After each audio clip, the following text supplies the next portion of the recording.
अस्सलामुअलैकुम स्टूडेंट्स। आज हम लोग करेंगे algebra of statements. Algebra of statements का सीखना बहुत ज़रूरी है नेक्स्ट क्वेश्चन नंबर 3 करने के लिए एक्सरसाइज 1.4 में। अगर ये आपको समझ में नहीं आया तो आपको क्वेश्चन नहीं कर पाएंगे। उसमें पहला आता है अलजेब्रा ऑफ स्टेटमेंट्स में आइडेम्पोटेंट लॉ। आइडेम्पोटेंट लॉ क्या करता है, अगर आपके पास सेम स्टेटमेंट्स हैं और कनेक्टिव एंड यूज हुआ है तो आपको कनेक्टिव जो भी यूज हो रहा है उसको ध्यान में नहीं रखना है। इररिस्पेक्टिव ऑफ कनेक्टिव आपका आंसर वही आएगा जो उधर स्टेटमेंट है। जैसे पी एंड पी में स्टेटमेंट पी है तो आपका आंसर पी ही आएगा। और पी और पी दोनों सेम स्टेटमेंट्स है लेकिन कनेक्टिव और यूज हो रहा है तब भी आपका आंसर पी ही आ रहा है। यानी कनेक्टिव से कुछ फर्क नहीं पड़ता है अगर आपके स्टेटमेंट्स दोनों भी सेम है। कनेक्टिव का कोई भी इधर रोल नहीं है। आपको सेम आंसर 2 बार पी है तो पी लिख देना है। आइडेम्पोटेंट लॉ बहुत रेयर यूज में आता है। जो ज्यादा यूज में आता है वो कम्यूटेटिव, एसोसिएटिव और डिस्ट्रीब्यूटिव है। कम्यूटेटिव ऐसा ही है जैसे हम लोग छोटी क्लास में करते थे 2 + 3 = 3 + 2। इस तरह हम 2 + 3 करेंगे तो भी सेम ही आंसर आएगा 3 + 2 के। बिल्कुल कम्यूटेटिव लॉ भी ऐसे ही करता है।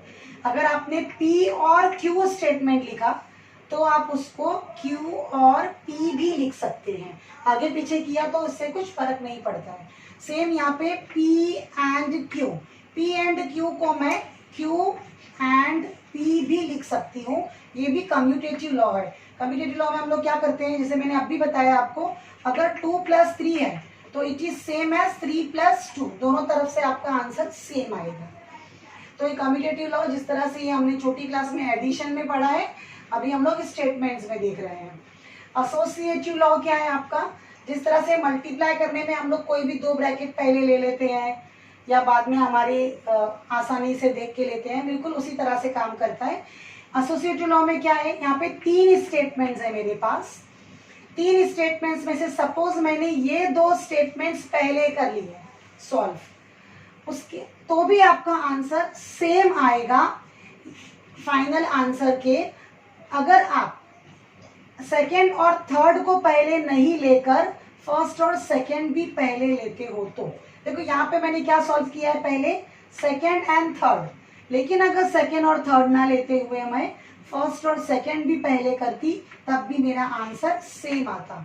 तो इसी को कहते हैं एसोसिएटिव लॉ। यानी अगर आप कहीं से भी स्टार्ट करो, आपका आंसर फर्स्ट 2 यहाँ से लिया या लास्ट से 2 लिया तब भी आपके आंसर पे कोई फर्क नहीं पड़ता है। तो ये हो गया हमारा एसोसिएटिव लॉ। उसके बाद में है डिस्ट्रीब्यूटिव लॉ। डिस्ट्रीब्यूटिव लॉ नाम से ही समझ में आ रहा है कि आपको कुछ डिस्ट्रीब्यूट करना है, कुछ देना है, कुछ बांट देना है। तो यहाँ पे बांटना क्या है, ये एक स्टेटमेंट है और ये साथ में उसके कनेक्टिव है। तो ये दोनों हमेशा साथ में ही बढ़ते हैं, साथ में ही डिस्ट्रीब्यूट होते हैं। कैसे होते हैं, पी एंड, इसको आपको अलग करना ही नहीं है, दोनों को साथ में ही लेके चलना है, पी एंड। अब पहले मैं किसको दूंगी, ये क्यू। अब ये हो गया मेरा इनसाइड द ब्रैकेट, कौन सा कनेक्टिव था, और वो बाहर हो जाता है। जो डिस्ट्रीब्यूटिव लॉ में कैसे याद रखिए आप, जो ब्रैकेट के अंदर कनेक्टिव है वो ओपन हो जाता है और फिर आपको फिर से ये पी एंड किसको देना है, नेक्स्ट स्टेटमेंट आर को देना है, पी एंड आर। यानी जो कनेक्टिव ब्रैकेट के बाहर ओपन था वो बाद में क्लोज हो गया, आप देख सकते हो, और जो क्लोज था वो ओपन हो गया। तो इस तरीके से आप ध्यान में रख के करेंगे तो आपसे मिस्टेक नहीं होगी। फिर ये P और Q, ये मैंने साथ में, ये आपको साथ ही में लेना है, इसको अलग नहीं करना है। P और साथ में चलेगा, पहले किसके पास जाएगा, Q के पास। उसके बाद में ये एंड ब्रैकेट के अंदर क्लोज था, यहाँ पे बाहर आके ओपन हो गया, और यहाँ पे P और फिर मैंने साथ में ही लिया है। अब ये किसके पास जा रहा है, R के पास। इस तरीके से आप याद रखिए कि ये दोनों साथ नहीं छोड़ेंगे, ये दोनों साथ ही में चलेंगे। P और पहले Q के पास जाएंगे तो ये ब्रैकेट क्लोज हो गया। अब ये क्लोज क्या था पहले, एंड, तो वो ओपन हो गया इधर। देखिए दोनों ब्रैकेट, जो बाहर कनेक्टिव था मेरा और वो अब ब्रैकेट के अंदर क्लोज हो गया है दोनों तरफ। और जो कनेक्टिव ब्रैकेट के अंदर था वो मैंने अभी बीच में लिख के इसको ओपन कर दिया है। तो इस तरीके से आप ध्यान में रख के इसको डिस्ट्रीब्यूटिव लॉ अप्लाई करेंगे तो आपका मिस्टेक नहीं होगा। कंडीशनल लॉ हमने कई बार यूज किया है पीछे 2 क्वेश्चंस करने में, ये दोनों लॉ मैंने इस्तेमाल कर दिए और आपको समझाया भी था। फिर से बता देती हूँ, कंडीशनल लॉ क्या है, इफ P देन Q, अगर P होगा तो ही Q होगा। तो इसके इक्विवेलेंट क्या था मेरा, नॉट P और Q। ये आपको बाय हार्ट करना है, याद करना है। P तो नहीं होगा और Q ऐसे ही होगा। ये P if and only if Q, इसको मैंने आपको क्या बताया था कि ये क्या है, इसके अंदर 2 स्टेटमेंट्स एक साथ में लिखे हुए हैं। पहला स्टेटमेंट ये है कि P implies Q and other way Q implies P। ये दोनों स्टेटमेंट्स एक साथ में इसके अंदर है। अब हम लोग क्या करेंगे, ये ऊपर वाला कंडीशनल फॉर्म इधर हम अप्लाई करेंगे। तो यहाँ पे क्या आ जाएगा मेरा, नॉट P और Q एज इट इज, ये एंड भी मैं ऐसे ही कॉपी करूंगी और यहाँ पे क्या आ जाएगा, नॉट Q और P।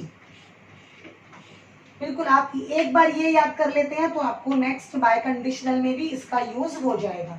तो इस तरीके से पहला मेरा identity law, commutative law, associative law, multiply करने जैसा है, डिस्ट्रीब्यूटिव लॉ, डिस्ट्रीब्यूट करना है आपको, लेकिन आपको याद रखना है कि स्टेटमेंट और कनेक्टिव को अलग करके डिस्ट्रीब्यूट नहीं करना है, साथ ही में लेके डिस्ट्रीब्यूट करना रहता है।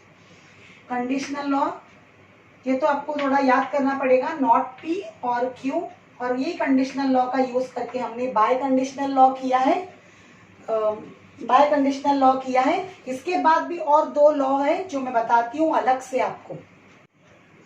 नेक्स्ट ये 2 लॉ आइडेंटिटी लॉ है और कॉम्प्लीमेंट्री लॉ है। ये 2 लॉज मैं आपको अलग से लिख के समझा रही हूँ क्योंकि ये थोड़े मुश्किल है, स्टूडेंट्स बच्चों को ये याद नहीं रहते हैं और यही मिस्टेक करते हैं वो। अगर आपको ये अच्छे से आ गया तो आपको नेक्स्ट क्वेश्चन नंबर 3 बहुत ही आसानी से आ जाएगा। प्लीज आप याद रखिए, P और F, ये P स्टेटमेंट है और F मेरा उसका आंसर है, कोई भी नेक्स्ट स्टेटमेंट का आंसर है। और आप एंड देख रहे हो, मैंने आपको जिस तरीके से याद कराया था ट्रूथ टेबल्स, क्या कहा था कि एंड में आपको F ढूंढना है। एंड में अगर आपको F मिलता है तो आपका आंसर F हो जाएगा, F लिख देना है आपको। लेकिन अगर आपको एंड में T मिलता है तो आप इसको इग्नोर करेंगे और आपका आंसर जो भी बाजू में है वो आएगा। ये रूल को आप याद रखेंगे तो आपको ज्यादा आसानी से सॉल्व करने के लिए आ जाएगा, बहुत कुछ याद नहीं रखना पड़ेगा। तो एंड में आप F देखिए, मिलता है तो आपका आंसर F है। अगर नहीं मिल रहा है, जैसे इधर नहीं मिल रहा है, मुझे T मिल रहा है, तो मैं इसको इग्नोर कर दूंगी और जो भी वहां पे लिखा रहेगा वो मेरा आंसर होगा इधर। बस आपको इतना याद रखना है कि एंड में हम F ढूंढते हैं, मिल गया तो लिख देंगे और अगर नहीं मिलता है तो हम नहीं लिखेंगे F, फिर हमको F नहीं लिखना है। सेम रूल और के लिए भी है। V में मैं ढूंढती हूँ T, अगर मुझे T मिल गया तो मेरा आंसर T होगा, मैं ज्यादा दूसरे स्टेटमेंट पे ध्यान नहीं दूंगी। लेकिन अगर V में मुझे T नहीं मिल रहा है तो मैं इग्नोर करूंगी, F मिलता है जैसे तो मैं इग्नोर कर दूंगी F को, ठीक है। तो ये रूल याद रखेंगे तो आपको ये इजीली समझ में आ जाएगा। एंड में F देखना है, एंड में T आया तो इग्नोर करना है। V में T देखना है, T आता है तो आंसर T लिख देना है, लेकिन अगर F मिलता है तो V में इग्नोर करना है उसको। तो अब यहाँ पे देखिए एंड में F ढूंढना है तो आपका आंसर F हो गया। अब आप यहाँ पे क्या इग्नोर कर दिए, P को इग्नोर कर दिया आपने। एंड में आपको ढूंढना F था लेकिन यहाँ पे F नहीं है तो आप अब इग्नोर किसको करेंगे, T को। T को इग्नोर किया तो आपने आंसर क्या लिखना है, P। इसी तरह से V में हम ढूंढते हैं किसको, T को, ट्रू को। अगर एक भी ट्रू मिलता है तो हमारा आंसर ट्रू हो जाता है, जैसे नीचे केस में है। यहाँ पे मुझे एक T मिल रहा है तो इधर मेरा आंसर T हो जाएगा, लेकिन ऊपर वाले केस में मुझे ट्रू नहीं मिल रहा है तो मैं F को इग्नोर करूंगी। V में F को इग्नोर कर देना है, अगर मैंने F को इग्नोर किया तो मेरा आंसर क्या आ जाएगा, P। तो ये बहुत सिंपल सा रूल है, इससे आपका मिस्टेक नहीं होगा कि एंड में F ढूंढिए, एफ मिलता है तो अच्छी बात है, लिख दिया, नहीं मिलता है तो इग्नोर किया उसको, बाजू वाला आंसर लिख दिया। इसी तरह वी में टी ढूंढिए, मिलता है तो लिख दीजिए, नहीं मिलता है जैसे वीक में नहीं मिल रहा है तो इग्नोर करिए और आंसर आपका स्टेटमेंट आ गया टी।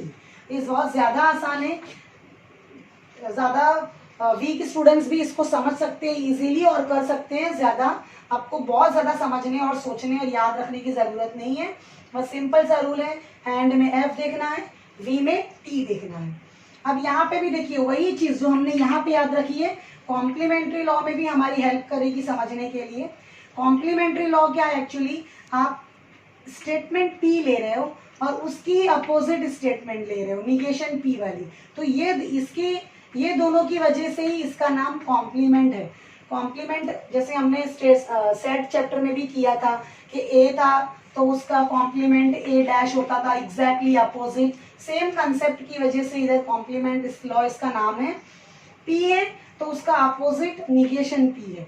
एंड है अब मेरे पास कनेक्टिव, एंड में मैं क्या ढूंढती हूँ, एफ, तो मेरा इसका आंसर एफ होना चाहिए।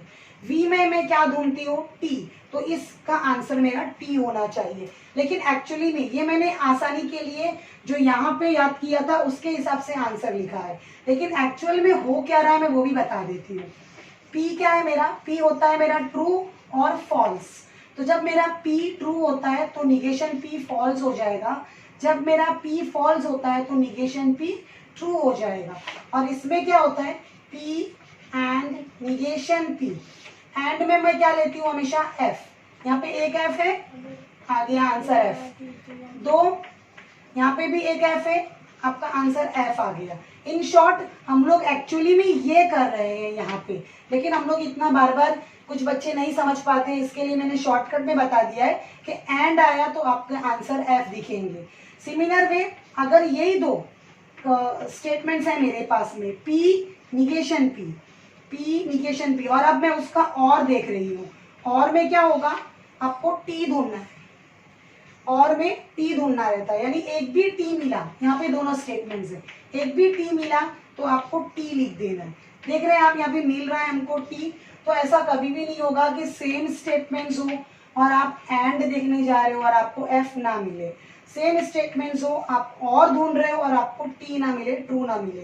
तो ये एक्चुअली में इतना सब कुछ हो रहा है, लेकिन मैंने एक ट्रिक के तौर पे आपको बता दिया है कि एंड आया तो आपका आंसर एफ होगा, वी आया तो आपका आंसर टी होगा, ताकि वीक स्टूडेंट्स भी जो इतना सब नहीं समझ सकते हैं वो भी इसको आराम से। देखो ये आपका क्वेश्चन इस तरह से रहेगा, क्वेश्चन नंबर 3 हम कर रहे हैं एक्सरसाइज 1.4 का, जो कि न्यू टेक्स्ट बुक में पेज नंबर 21 पे है। Without using truth table prove that, आपको ये दोनों स्टेटमेंट पैटर्न एक तरफ लेफ्ट हैंड साइड में है, एक तरफ राइट हैंड साइड में है, आपको प्रूफ करना है कि ये लेफ्ट हैंड साइड और ये राइट हैंड साइड दोनों स्टेटमेंट पैटर्न इक्वल है। लेकिन हमको ट्रूथ टेबल नहीं बना के करना है, ट्रूथ टेबल बना के करना था वो क्वेश्चंस हम लोग कर चुके, वो एक्सरसाइज 1.2 के क्वेश्चंस थे जिसमें हमको ये सेम थिंग प्रूव करनी थी लेकिन ट्रूथ टेबल का यूज करके, और यहाँ पे हमको ट्रूथ टेबल का यूज किए बगैर करना है। तो हमको क्या करना रहेगा, लेफ्ट हैंड साइड हम कंसिडर करेंगे और राइट हैंड साइड हमको लानी होगी। तो मैं पहले LHS कंसिडर करती हूँ, left hand side P if and only if Q। अब इसका मतलब क्या है वो भी मैंने अभी आपको बताया था कि P implies Q, P implies Q and Q implies P, दोनों लॉजिकली इक्विवेलेंट है ना। ये बाय कंडीशनल स्टेटमेंट है, बाय कंडीशनल स्टेटमेंट को हम लोग इस तरह से लिखते हैं, आपको ईच एंड एवरी स्टेटमेंट का रीजन देना है। अब मैं थोड़ा उधर से लिखूंगी बाय कंडीशनल स्टेटमेंट का। अब इसका क्या मतलब होता है, इसका conditional statement P implies Q, हम लोग क्या लिखते थे, नॉट P और Q, नॉट P और Q। ये पहले ब्रैकेट का मैंने कंडीशनल स्टेटमेंट चेंज किया, एंड मैं मिडल में जो था उसको ऐसे ही रखती हूँ, और ये सेकेंड वाला क्या हो जाएगा मेरा, नॉट Q और P। ये मेरा क्वेश्चन था, क्वेश्चन को मैंने इक्विवेलेंट बाय कंडीशनल फॉर्म में ऐसे कन्वर्ट किया है। उसके बाद में कंडीशनल फॉर्म लगा रही हूँ। कंडीशनल फॉर्म क्या था मेरा, P इंप्लाइज Q का, नॉट P और Q, निगेशन P और Q, and as it is copy किया है। Q इंप्लाइज P का क्या है मेरा इक्विवेलेंट फॉर्म, निगेशन Q और P। अब ये क्या हो गया, मैंने यहाँ पे यूज किया है कंडीशनल लॉ। आपको रीजन देने हैं, हर लाइन में बताना है कि आपने क्या यूज किया है। अब ये मैंने यूज कर लिया, इसके बाद आप देखिए मुझे प्रूफ तो ये करना है, P एंड Q और negation P and negation Q। तो हम अब क्या करेंगे, इधर ये दो ब्रैकेट्स में, दो ब्रैकेट्स है, दोनों में दो स्टेटमेंट्स हैं, अब बीच में कनेक्टिव है मेरे पास में एंड। मैं क्या करूंगी, यहां से एक स्टेटमेंट ये एंड के साथ इस ब्रैकेट से, जिसे हम मल्टीप्लीकेशन करते हैं ना, उस तरह से डिस्ट्रीब्यूट करेंगे। यहाँ पे डिस्ट्रीब्यूटिव प्रॉपर्टी यूज हो रही है। देखिए निगेशन P और Q, ये ऐसे ही कॉपी कर लिया पहला ब्रैकेट, इसको मैं ज्वाइन कर रही हूँ एंड, और ये रहा मेरा निगेशन Q से, ये पहला, सिर्फ मैंने निगेशन Q से इसको डिस्ट्रीब्यूटिव प्रॉपर्टी अप्लाई की है। नेक्स्ट अब क्या करूंगी, ये और जो ब्रैकेट के अंदर क्लोज होता है वो ओपन हो जाता है, मैंने इससे पहले भी बताया था, और जो ओपन होता है वो क्लोज हो जाता है। हाँ, तो यहाँ पे पहला ब्रैकेट आएगा मेरा निगेशन P और Q, ऐसे ही यहाँ से देख के कॉपी किया है, और यहाँ पे क्या आ जाएगा एंड ये P एंड P।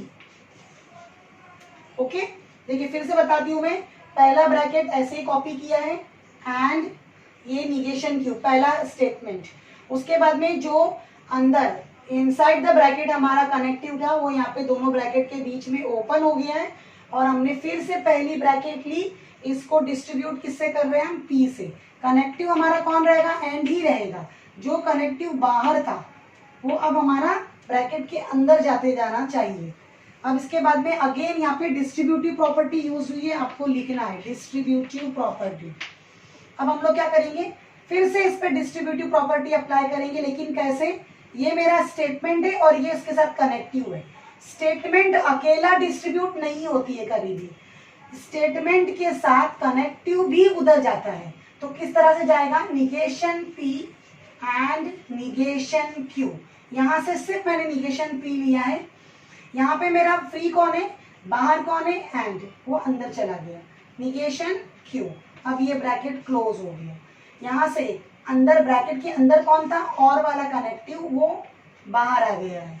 अब फिर से ये दोनों अपना साथ नहीं छोड़ेंगे, ये साथ ही में चलेंगे, एंड निगेशन Q मैं कैसे अप्लाई करूंगी, इसको अप्लाई करूंगी Q को, तो Q एंड निगेशन Q, इस तरीके से ये कंप्लीट हो गया मेरा पहला ब्रैकेट। इसको एक्सपांड भी हम जिस तरह करते थे छोटी क्लास में, बिल्कुल वैसे ही किया है। ये पूरा एक साथ में ही रखना है आपको, ये पूरा फर्स्ट स्टेटमेंट के साथ, और को आप फ्री कर दीजिए, बाहर ले लीजिए, ये पूरा Q के साथ दूसरे ब्रैकेट में एक्सपांड जिस तरह छोटी क्लास में करते हैं, बिल्कुल वैसे ही। और ये भी ऐसे ही करूंगी मैं, एंड P साथ ही में चलेंगे, एंड P अपना साथ नहीं छोड़ेंगे। पहले किसके साथ जाएंगे, निगेशन P एंड P। अब पहले अंदर ब्रैकेट में कौन सा कनेक्टिव था, और वो अब आप देख रहे हैं बाहर होते जा रहा है, और ये एंड P फिर किससे मल्टीप्लाई होंगे, अब Q से। जिस तरह मल्टीप्लीकेशन होता है छोटी क्लास में, बिल्कुल वैसे ही किया है।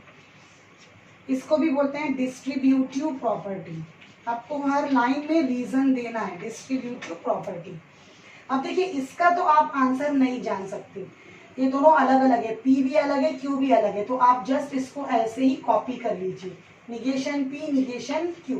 इसका आंसर मुझे नहीं पता, ये और मैंने ऐसे ही लिख दिया, लेकिन इसका आंसर हम बोल सकते हैं, दोनों सेम स्टेटमेंट्स हैं, एक स्टेटमेंट है, एक उसकी अपोजिट स्टेटमेंट है, निगेशन वाली स्टेटमेंट है, तो ये कॉम्प्लीमेंट्री लॉ इधर यूज हो रहा है, जो पीछे मैंने अभी बताया था। और कॉम्प्लीमेंट्री लॉ में क्या होता है, अगर एंड में आपको F ढूंढना है तो मेरा इसका आंसर F होगा, बस मैं इतना जानती हूँ, वो मैंने लिख दिया।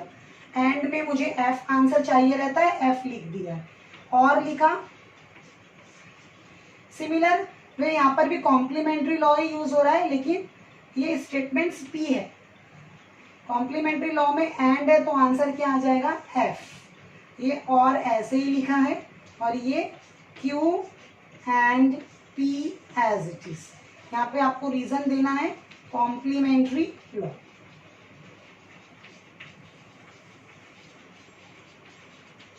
अब आगे यहाँ पे मैं क्या कर रही हूँ, ये इतने पूरे ब्रैकेट के साथ यहाँ पे बाहर मेरे पास एफ है और वी है। वी में मुझे एफ को इग्नोर करना होता है। वी में मैं ढूंढती क्या हूँ हमेशा टी। तो यहाँ पे टी तो नहीं है तो एफ को मैं इग्नोर करूंगी और मेरा आंसर आगे क्या बढ़ेगा, negation P and negation Q. अगर आप वो रूल समझ गए होंगे कि वी में आपको टी देखना है, अगर ये टी होता तो मैं इसका आंसर टी लिख देती, लेकिन वी में यहाँ पे टी नहीं है इस तरफ, तो मैं एफ को इग्नोर करूंगी और मेरा आंसर ये फर्स्ट ब्रैकेट हो जाए इस तरीके से ये। और अब आगे एफ वी और ये ब्रैकेट है। वी में अगेन मुझे टी ढूंढना होता है, एफ है तो इस एफ को इग्नोर कर दूंगी और आंसर मेरा होगा इधर अभी क्यू एंड पी, इस तरीके से। अब मुझे जो प्रूफ करना है आप देखिए उसमें पी एंड क्यू ये आना चाहिए और ये भी आना चाहिए, लेकिन ये बाद में आना चाहिए और ये पहले आना चाहिए। तो पहले हम क्या करते हैं, इसको निगेशन पी एंड क्यू ऐसे लिखा है मैंने, और पहले मैं इसको आगे पीछे चेंज कर देती हूँ तो ये हो जाएगा पी एंड क्यू। ये मैंने कौन सा लॉ यूज किया है, कम्यूटेटिव लॉ। कम्यूटेटिव लॉ यहाँ पे यूज किया है। यहाँ पे मैंने लिखा नहीं, लिखना है आपको। आपने कौन सा लॉ यूज किया इधर, आइडेंटिटी लॉ। यहाँ पे आपने आइडेंटिटी लॉ यूज किया है। अब इसके बाद आपको ये ब्रैकेट को उस तरफ शिफ्ट करना है और ये वाला ब्रैकेट इधर आ जाएगा तो आपका फाइनल आंसर आ जाएगा। और ये बार भी आप क्या यूज करेंगे, commutative law. P and Q ये मैंने फर्स्ट लिखा और ये और एज इट इज, और उसके बाद में ये लिख रही हूँ negation P and negation Q. तो ये मैं अपने राइट हैंड साइड पे पहुंच गई। मैंने लेफ्ट हैंड साइड से स्टार्ट किया था, राइट हैंड साइड पे मेरा आंसर आ गया। I hope you have understood this. थोड़ा स्लो करिए, समझ के करिए। ये सेकेंड क्वेश्चन मैंने बोर्ड पे लिखा है, देखिए। अब हमको ये लेफ्ट हैंड साइड को प्रूफ करना है राइट हैंड साइड के। पी है, राइट हैंड साइड में ओनली पी है। इससे पता चलता है कि लेफ्ट हैंड साइड हमको बहुत ज्यादा सिंप्लीफाई करना है ताकि हमारा आंसर पी आ जाए। सबसे पहले ये ब्रैकेट और ये ब्रैकेट में आप देखेंगे कि कॉमन पार्ट कौन सा है। आपको क्या कॉमन दिख रहा है, हमें कॉमन दिख रहा है पी और, यहाँ से भी पी और, तो हम लोग ये पी और ये पी और को बाहर ले लेंगे। ब्रैकेट के बाहर ले लिया तो आपके पास ब्रैकेट के अंदर क्या बचता है, देखिए ये पी और बाहर जा चुका है तो यहाँ से मेरे पास बचता है क्यू, ये कनेक्टिव एंड जो कि ओपन था अभी क्लोज होने जा रहा है, और यहाँ से निगेशन क्यू। मैं बार बार बोल रही हूँ, जब भी हम लोग डिस्ट्रीब्यूटिव प्रॉपर्टी अप्लाई करते हैं या उसका अपोजिट करते हैं तो जो ब्रैकेट में क्लोज होता है ना वो ओपन हो जाता है, और जो ओपन कनेक्टिव होता है ना वो अंदर चले जाता है, बंद हो जाता है। यहाँ पर आप देख सकते हैं कि पी और इस तरीके से ब्रैकेट्स के अंदर था वो बाहर हो गया है, और जो बाहर कनेक्टिव था बीच में वो अंदर आके बंद हो गया है। तो ये मैंने फिर से डिस्ट्रीब्यूटिव प्रॉपर्टी अप्लाई की है। ये मेरा डिस्ट्रीब्यूटिव प्रॉपर्टी है, other way distributive property, distributive law लिखिए आप, डिस्ट्रीब्यूटिव लॉ। अब उसके बाद में इस ब्रैकेट का आंसर हमको देखना है। ये पी और ये और तो ऐसे ही कॉपी होगा। अब ये ब्रैकेट में क्या है, दोनों स्टेटमेंट सेम है, देख सकते हैं क्यू, और यहाँ पे भी क्यू है नॉट के साथ, निगेशन के साथ। अब मैं सिर्फ इतना ध्यान दूंगी कि एंड में मुझे चाहिए क्या होता है, एंड में मुझे एफ चाहिए होता है तो इसका आंसर मेरा एफ होगा। आ गया, ठीक है, इतना सिंपल है ये। आप लिखेंगे यहाँ पे कॉम्प्लीमेंट्री लॉ, ये हो गया कॉम्प्लीमेंट्री लॉ। अब इसके बाद में यहाँ पे वी है, वी में मैं क्या ढूंढती हूँ, ये ब्रैकेट नहीं भी दिया हमने तो चलेगा, ये पी और एफ है। अब हम लोग वी में ढूंढते हैं टी को, टी मुझे चाहिए रहता है। अगर एफ है तो मैं उसको इग्नोर करूंगी, तो मैंने इस एफ को इग्नोर किया ये एफ को इग्नोर कर दिया तो मेरा आंसर क्या हो जाएगा आगे टी। तो ये मैं आ गई अपने राइट हैंड साइड पे। बहुत ही सिंपल क्वेश्चन था ये। हाँ, ज्यादा कुछ नहीं करना था, जस्ट आपको कॉमन पार्ट देखना है, कॉमन पार्ट देखकर कॉमन निकालना है। और इस तरह क्वेश्चन नंबर 3 है बोर्ड पे। अभी आप देख सकते हैं कि ये थोड़ा लेंथी क्वेश्चन है, इतना ज्यादा हमको लेफ्ट हैंड साइड में दिया हुआ है और उसको सिंप्लीफाई करके बहुत छोटा सा राइट हैंड साइड बनाना है। यहाँ पर भी आप पहले अच्छे से देख लेंगे तीनों ब्रैकेट्स में कि कुछ कॉमन पार्ट आपको दिख रहा है क्या कहीं पर। तो आप देख सकते हैं कि आपको कॉमन पार्ट दिख रहा है एंड क्यू, यहाँ से भी एंड क्यू। तो यानी ये थर्ड ब्रैकेट को मैं अभी यूज नहीं कर रही हूँ, इसको बाद में आऊंगा लेके आऊंगी। पहले मैं ये दो ब्रैकेट्स को यूज कर रही हूँ, तो इसी को कहते हैं एसोसिएटिव लॉ। पहले ये दो को सिंप्लीफाई कर रही हूँ। तो मैं यहाँ पे लिखती हूँ फिर से LHS P एंड Q और निगेशन P एंड Q, ये दोनों पहले मेरा सिंप्लीफाई होगा और ये थर्ड ब्रैकेट सिर्फ ऐसे ही रहेगा। इसको हम लोग यूज कर रहे हैं एसोसिएटिव लॉ। आपको हर लाइन पे रीजन देना है। अब यहाँ से कॉमन पार्ट जो आपको मिला वो आप कॉमन यहाँ पे लिख देते हैं। सब एंड क्यू मुझे कॉमन मिला, मैंने दोनों ब्रैकेट से बाहर निकाल दिया है उसको और यहाँ पे ब्रैकेट बना लेती हूँ। एंड क्यू इस तरह से बाहर आ गया। अब यहाँ पे क्या बचा हुआ है P, ये V ओपन था अब क्लोज होने जा रहा है और निगेशन P उसके बाजू में। ओके, और इसको अभी हम कुछ कर नहीं रहे हैं, इसका यूज हमारा बाद में ही होगा। अब पहले हम लोग इसका आंसर लिखेंगे। यहाँ पे मैंने कौन सा प्रॉपर्टी यूज किया है, डिस्ट्रीब्यूटिव प्रॉपर्टी। डिस्ट्रीब्यूटिव प्रॉपर्टी है लेकिन ये अदर वे है। ओके, अब ये दोनों सेम स्टेटमेंट्स है, पी ही है, निगेशन पी ही है, यानी ये कॉम्प्लीमेंट्री प्रॉपर्टी है, कॉम्प्लीमेंट लॉ है। कॉम्प्लीमेंट लॉ है लेकिन यहाँ पे मेरे पास में वी है, बीच में और है, और में मैं क्या ढूंढती हूँ टी। तो इसका आंसर मेरा टी होगा एंड क्यू। ये इतना सिंपल है, अगर आप इसको ट्रिक लगा के याद करोगे। वी में हम टी ढूंढते हैं, हो गया। अब उसके बाद में और पी एंड निगेशन क्यू। अब इसके बाद में अब ये ब्रैकेट को सिंप्लीफाई करना बाकी है और यहाँ पे आपको रीजन भी लिखना है, complementary law. Complement law, complement law. अब यहाँ पे देखिए टी है और यहाँ पे एक स्टेटमेंट क्यू है, लेकिन बीच में कनेक्टिव एंड यूज हुआ है। एंड में मैं क्या ढूंढती हूँ ज्यादा, एफ। एफ मुझे चाहिए रहता है लेकिन टी रहेगा तो मैं इग्नोर कर दूंगी। तो यहाँ पे मैंने टी को इग्नोर किया तो मेरा आंसर आ जाएगा क्यू। क्यू और पी एंड निगेशन क्यू, इस तरीके से। अब यहाँ पे ये थर्ड ब्रैकेट का काम शुरू हो गया। थर्ड ब्रैकेट जब से आराम कर रहा था अब आ गया वो काम करने के लिए। इसका काम क्या रहेगा, अब मैं यहाँ पे डिस्ट्रीब्यूट करूंगी। मैंने बार बार आपको कहा है कि डिस्ट्रीब्यूटिव प्रॉपर्टी में क्या होगा, स्टेटमेंट और कनेक्टिव साथ ही में चलते हैं, ये दोनों को साथ में लेना है आपको और अंदर अप्लाई करना है। क्यू और पी इस तरह के ब्रैकेट के अंदर अप्लाई कर दिया। वो ब्रैकेट में क्लोज था मेरा एंड, अब वो फ्री हो गया। फिर से क्यू और मल्टीप्लाई होंगे inside the bracket negation Q से।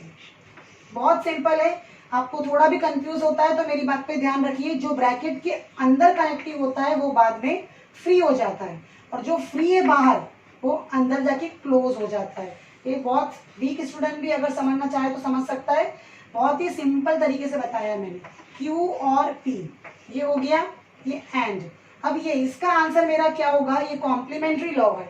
वी में मैं टी ढूंढती हूँ तो इसका आंसर मुझे टी मिलना चाहिए, दैट्स ऑल। अब इसके बाद में यहाँ पे मैंने कॉम्प्लीमेंट्री लॉ यूज किया, वो भी लिख दीजिए आप रीजन। यहाँ पे डिस्ट्रीब्यूटिव लॉ यूज किया है,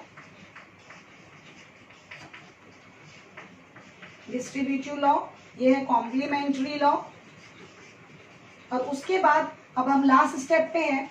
ये मेरा स्टेटमेंट है और मैं एंड के साथ में टी देख रही हूँ। एंड में मुझे चाहिए रहता है एफ, टी को मैं इग्नोर करती हूँ तो मेरा आंसर आ गया क्यू और पी, इस तरीके से। लेकिन मुझे यहाँ पे क्यू और पी नहीं चाहिए, यहाँ पे ऑलरेडी क्या है, इसको P और Q लिख सकते हैं हम लोग, और यहाँ पे प्रॉपर्टी कौन सी यूज हो जाएगी, कम्यूटेटिव लॉ। इस तरीके से आपको यूज करना है कम्यूटेटिव लॉ। यहाँ पे मैंने कॉम्प्लीमेंट्री लॉ यूज किया था, वो लिखा है, लेकिन यहाँ पे आइडेंटिटी लॉ नहीं लिखा है, आइडेंटिटी लॉ यहाँ पे यूज किया है, आइडेंटिटी लॉ। आप चेक कर लीजिए हमेशा ये आंसर लिखने से पहले कि आपने सब बराबर से लॉज लिखे हैं क्या, क्योंकि इस पे मार्क्स है। ये हमारा एक्सरसाइज 1.4 का क्वेश्चन नंबर 3 में लास्ट क्वेश्चन है, क्वेश्चन नंबर 4। आप देख सकते हैं कि कितना लेंथी क्वेश्चन है, तो उसको आप बहुत ध्यान से समझने की कोशिश करिए। पहला ही मुझे negation of first bracket implies second bracket दिया है, तो मैं इसको P समझूंगी, ये मेरा P हो जाएगा और ये वाला Q।